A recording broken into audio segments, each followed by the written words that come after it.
I think a lot of what happiness is a management issue, and decisions that you're making right now, like you could be in a state of mind right now, but you could make some decisions to adjust that, and over the next couple hours, you'll get to a much better place.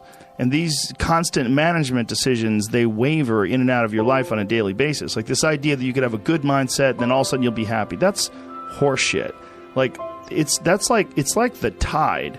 It comes in and it comes out. And there's going to be days where you're just not feeling so good physically, and that's going to affect the way your happiness level is. It's never static. It's never exactly the same. This is something I've cultivated for a long time and avoided things that make me unhappy and figured out what those things are and been very rigid about eliminating them from my life.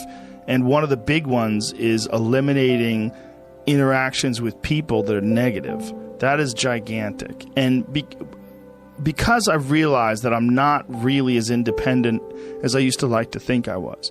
I used to like to think that my thought process was independent and that I don't give a fuck what anybody thinks.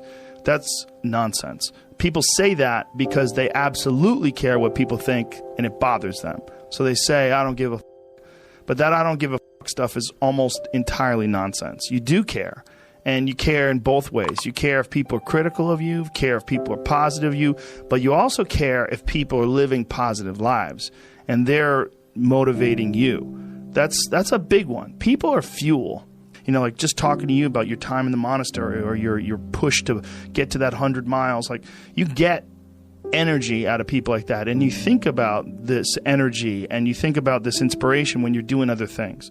And it also sets in your mind that when you meet these exceptional people that move you, like what are the characters, what are the qualities that they have, what are the characteristics that they possess, and those things become significant and important to you. Whereas if you live around a bunch of people that are complaining and bitching about everything, and they see the negative in everything, and they're always whining, those people are the opposite of that. They're the opposite of inspiration, and they're mud. You're just like, what? It's like you're up to your ankles in mud. You try to trudge through life. It's difficult. You're not light. It's not pushing you. There's not a wind at your back. The wind's in your face, and it's rough.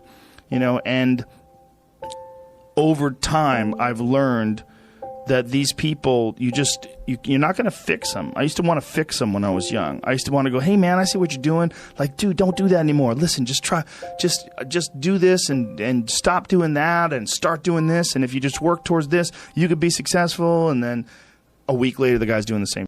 You're like, okay, right. I'm wasting a significant amount of my energy on someone who doesn't want to waste any of their energy on themselves. And so managing the community and the tribe that you're in, making sure that you're a good member of that tribe, that you're doing your part. When you're around happy, inspirational people that are successful, it makes you feel better and you get inspired. And if you act on that inspiration, your life will be more fulfilled. And it's not just inspirational in terms of financial success, but in terms of doing difficult things, whether it's running 100 miles, it doesn't pay you a goddamn thing other than the wealth of the knowledge that you can push yourself to such an extreme. Or anything else, whether it's someone who becomes really good at playing chess or someone who's really good at martial arts or whatever it is. There's a great feeling in these overcoming these difficult things, because life is never this just constant state of I'm at a 9 all day, and when I'm with my wife, I hit 10. Yay! And I stay like that. That's not real. What's real is like you saying that you went to this monastery and felt all this angst about meditating and being alone and not having your phone and not having the input. But then when it comes out of it, then you have this reward. So you push through this and you had these uncomfortable feelings, and you came out of those uncomfortable feelings with this newfound appreciation for time and this newfound respect for your own existence in your own space and carving out 3 hours for yourself a day. That's where it all comes from. It all comes from life lessons, and the lessons are learned through struggle. And I think that there's a lot of people out there that think somehow or another you're going to get to some place where you're living in silk sheets and you're getting your toes done while someone's dropping grapes into your mouth.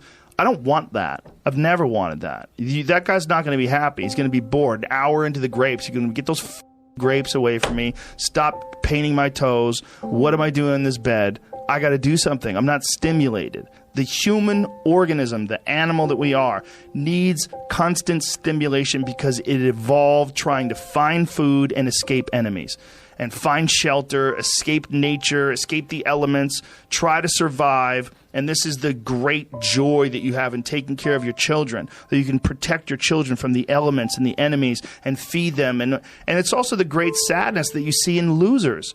When I see a loser, I see some guy who's 43 years old, lives in his parents' basement, and he hates the world. I'm like, that was a baby.